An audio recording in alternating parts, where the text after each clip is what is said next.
वर्णानाम् अर्थसंघानां रसानां छन्दसामपि मंगलानां च कर्तारौ वंदे वाणी विनायकौ।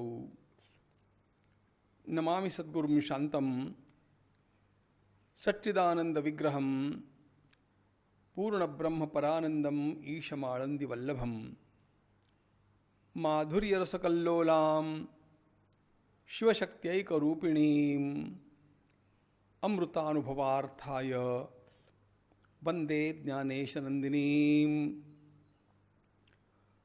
योगेन चित्तस्य पदेन वाचां मलं शरीरस्य च वैद्यकेन योपाकरोत्तं प्रवरं मुनीनां पतंजलिं प्राञ्जलिरानतोऽस्मि।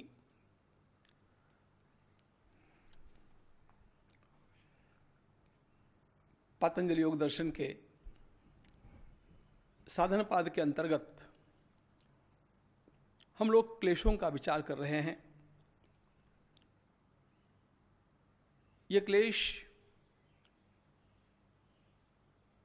किसी भी साधक का जो मुख्य उद्देश्य है, उस उद्देश्य में अवरोध प्रतिबंध निर्माण करने वाले प्रतिबंधक तत्व है। उद्देश्य हमारा स्वच्छ है। योगश्चित्तवृत्ति निरोधा, चित्त की वृत्तियों का निरोध करने के लिए और उसके माध्यम से कैवल्य की प्राप्ति के लिए आरंभ से हम लोगों को संप्रज्ञात और फिर असंप्रज्ञात समाधि तक पहुंचने की ललक है। यह ललक जिसको है वही साधक है। और इस मार्ग पर चलते हुए उसे अवरोध निर्माण करते हैं 5 क्लेश: अविद्या, अस्मिता, राग, द्वेष और अभिनिवेश। ये उनके नाम भगवान पतंजलि महाराज ने बतलाए और क्रमशः हमने उनका स्वरूप भी देखा। इनमें जो अंतिम क्लेश कहा गया है, अभिनिवेश, इसका अनुभव तो हम लोगों को निरंतर बना रहता है।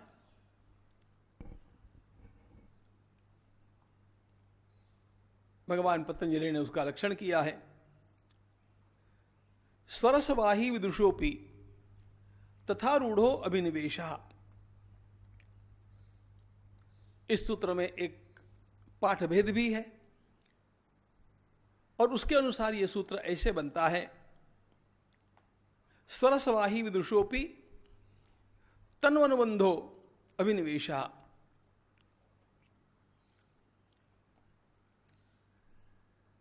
दोनों पाठों का विचार मिलाकर करने से बात बहुत कुछ स्वच्छ हो जाती है।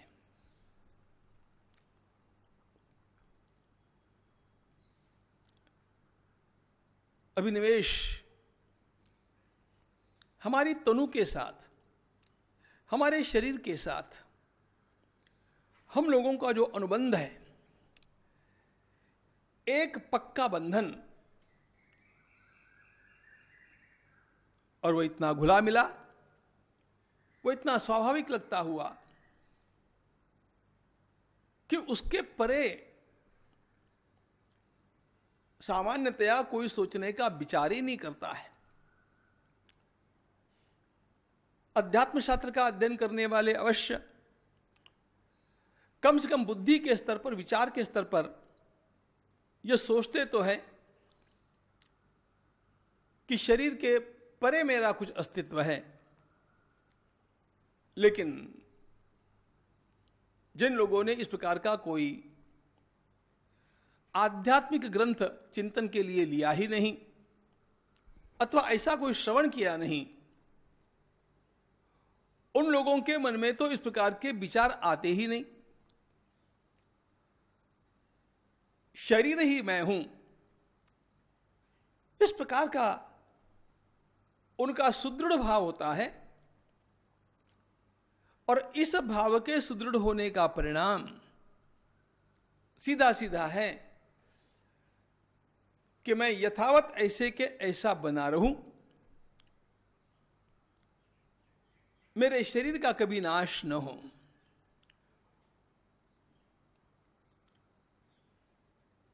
मेरे शरीर का कभी नाश न हो, मैं ऐसे ही बना रहूं और मैं दीर्घकाल तक,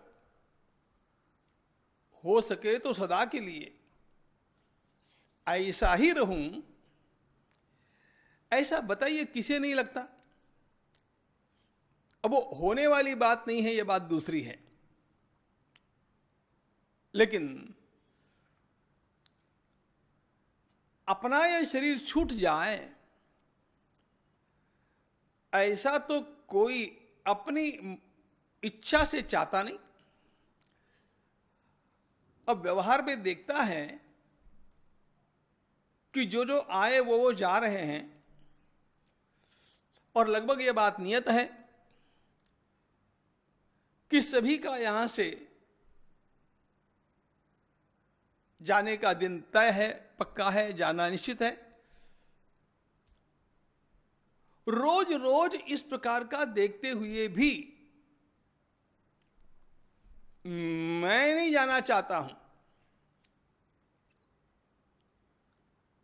इस भावना का रस भीतर से बहते रहता है। कुछ भी हो जाए मैं तो रहना चाहता हूं। मुझे अचानक स्मरण हो आया, महाभारत में यक्ष ने धर्मराज से जो प्रश्न पूछे हैं उसमें लगभग अंतिम प्रश्न इस प्रकार का है कि ये बताओ धर्मराज, संसार का सबसे बड़ा आश्चर्य कौन सा है? और धर्मराज ने भी सटीक उत्तर दिया, अहन्यहनि भूतानि गच्छन्ति यम मंदिरम शेषा स्थिरत्वमिच्छन्ति किमाश्चर्यमतः परम। रोज रोज लोग जा रहे हैं, रोज रोज लोगों को हम पहुंचा करके आ रहे हैं,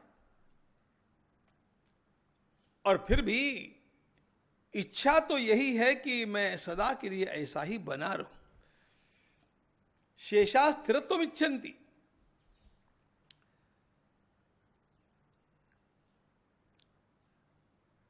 शेष में कौन कौन आते हैं? अजी सब आते हैं। ऐसा तो कोई दिखता नहीं कि जो मेरा शरीर न रहे ऐसे चाहता हो। इसलिए यहां पर भगवान पतंजलि ने एक शब्द का प्रयोग किया, स्वरसवाही। हम सभी के भीतर से यह एक स्वाभाविक रस बहता है, सुदृढ़ वासना का रस बहता है, और वह शरीर को लेकर के है। शरीर के साथ हम इतने घुले मिले हैं। अच्छा, क्या इस प्रकार की भूमिका, इस प्रकार की बात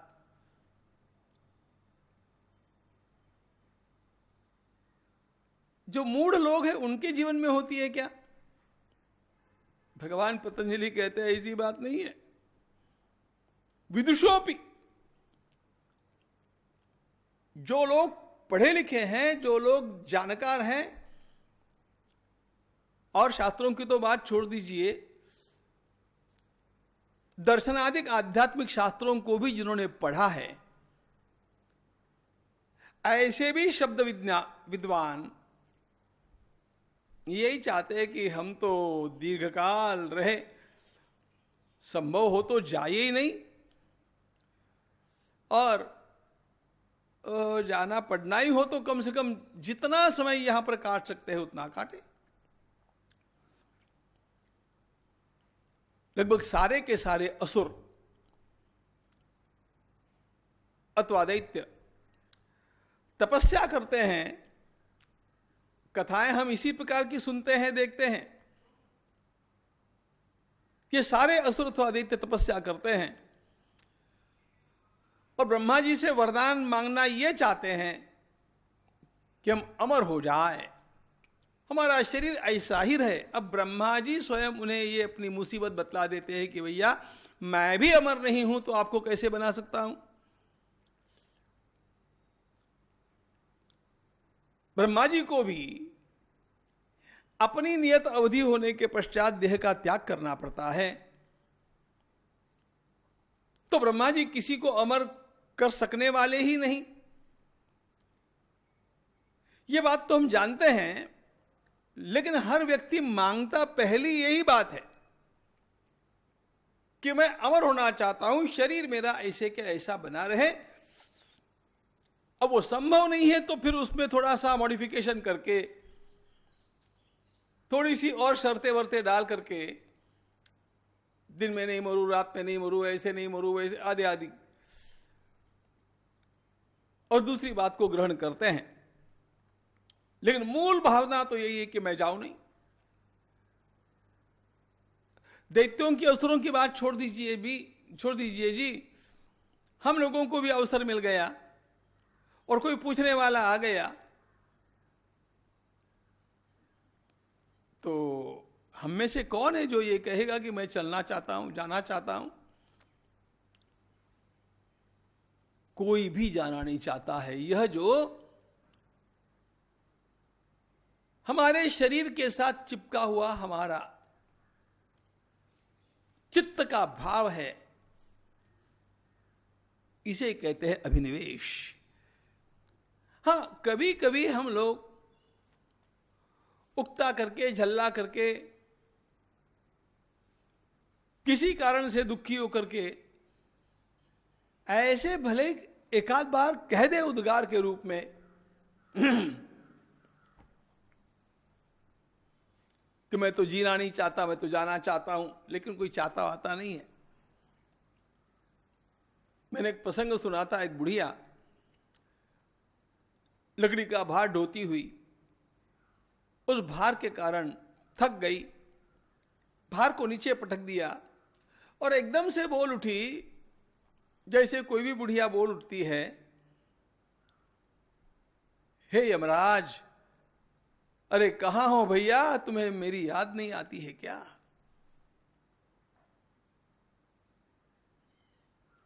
अब संजोग की बात ऐसी थी, यमराज उधर से निकले थे। उन्होंने विचार किया कि मुझे भी कोई याद करता है तो झट से आकर के सामने खड़े हो गए। कहा चलिए माता जी। बुढ़िया ने पूछा तुम कौन हो? उसने कहा मैं यमराज। आपने कहा मुझे बुलाया, आप मेरे साथ चलना चाहती है ना, इसलिए मैं आ गया। आपने याद किया। बुढ़िया बड़ी चालाक थी, आपके गांव की होगी। उसने झट से कहा अरे मैंने कोई यहां से जाने के लिए तुम्हें नहीं याद किया था, ये लकड़ी का गट्ठर इतना बड़ा है, मुझसे फिर से उठता नहीं है, इसलिए इसे उठा करके मेरे सिर पर धरो और अपने रास्ते जाओ। झल्ला करके कभी कभी हम लोग इस प्रकार से उकताने की बातें कर भी दें तो भी हम जाना नहीं चाहते हैं, हम बने रहना चाहते हैं। यह जो सतत बने रहने की हमारे भीतर की अत्यंत दृढ़ वासना, जो क्लेश बन करके हमें अवरोध करती है अपनी ध्यान साधना में, उसका नाम है अभिनिवेश। सरसवाही विदुषोपि तथा रूढ़ोभिनिवेशः अथवा तन्वन्बंधो अभिनिवेशः। तनु के साथ अनुबंध, शरीर के साथ बंधन, ये अभिनिवेश हमें अपने देह का भी होता है और हमें प्रिय लगने वाले औरों के देह का भी होता है। इस अभिनिवेश के बहुत सारे सहचर हैं। इस अभिनिवेश के साथ जुड़ी हुई संवेदनाएं देखने जैसी है। उनके माध्यम से अभिनिवेश का पता चलता है कि हमारा मन कैसे कैसे कहां कहां चिपका हुआ है। और ये जानते हुए भी कि हमारा कोई उपाय नहीं है, फिर भी मन चिपका हुआ है। दुर्गा सप्तशती में वो समाधि नाम का वैश्य, समाधिर्नाम वैश्योहम उत्पन्नो धनिनांकुले,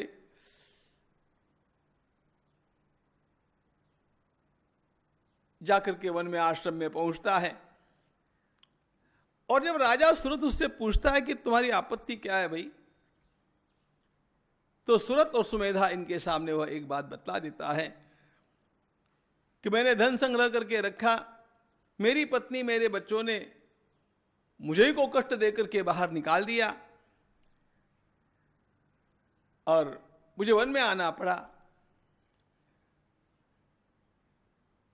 विडंबना यह है कि उनके द्वारा वन में भेजा गया मैं, धन लोभाद असाधु भी, वे असाधु है, पापी है, दुर्जन है, लोभी है धन के,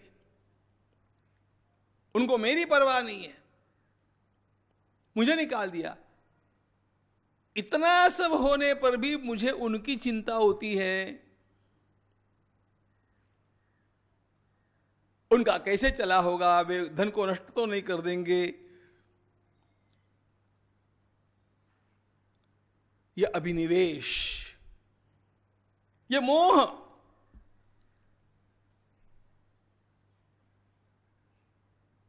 महर्षि ने वहां पर बड़े सुंदर शब्दों में कहा, भैया ये तुम्हारे लिए नहीं, अच्छे अच्छे लोगों के लिए मोहित हो जाने का प्रसंग है।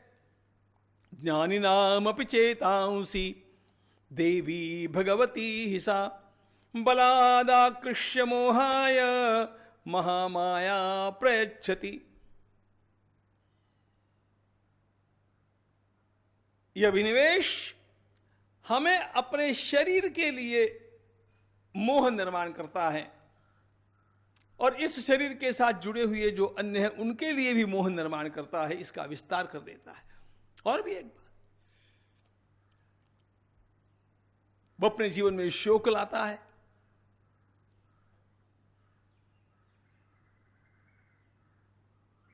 भीषण दुख का अनुभव करा करके जीव को शोकग्रस्त कर देता है यह अभिनिवेश।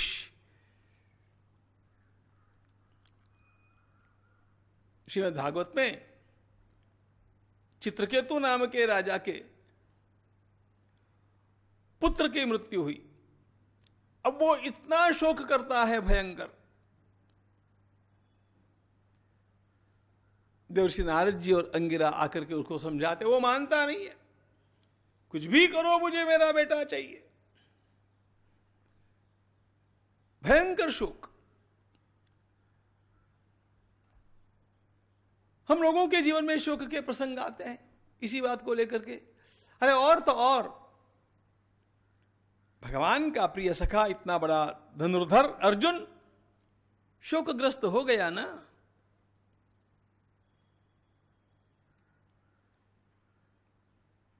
उसके शोक मोह के कारण ही तो गीता को सुनाना पड़ा। इस अभिनिवेश का एक स्वरूप दिखता है भय में। मेरा शरीर नष्ट न हो जाए, इस भय के कारण आक्रांत होकर के मनुष्य कितनी आपाधापी करता है। और तो और हम लोग तो करते ही हैं। देवी भागवत के जो दूसरे कल्प के परीक्षित है उसकी बात देखो। जब उसको पता चला कि मुझे शाप मिला है और मुझे 7वें दिन मृत्यु निश्चित है, स्वयं को बचाने के लिए उसने क्या क्या किया है। प्रासाद के 7वीं मंजिल के ऊपर जाकर के क्या बैठ गया, सुरक्षा की व्यवस्था कैसे कर दी। ये भय और अवसाद, मृत्यु का स्मरण होते ही कुछ लोग डिप्रेशन में चले जाते, अवसाद। ये सारे अभिनिवेश के भिन्न भिन्न रंग है। मूल ये अभिनिवेश अपने शरीर के साथ चिपका हुआ ये चित्त, और ये शरीर ऐसा ही रहे, इस प्रकार की वासना मोह का, शोक का, भय का, अवसाद का रूप लेकर के दृग्गोचर होते हैं। इसके ऊपर भी विजय प्राप्त करनी आवश्यक है। कैसे हो सकती है देखेंगे। ज्ञानेश्वर महाराज की जय।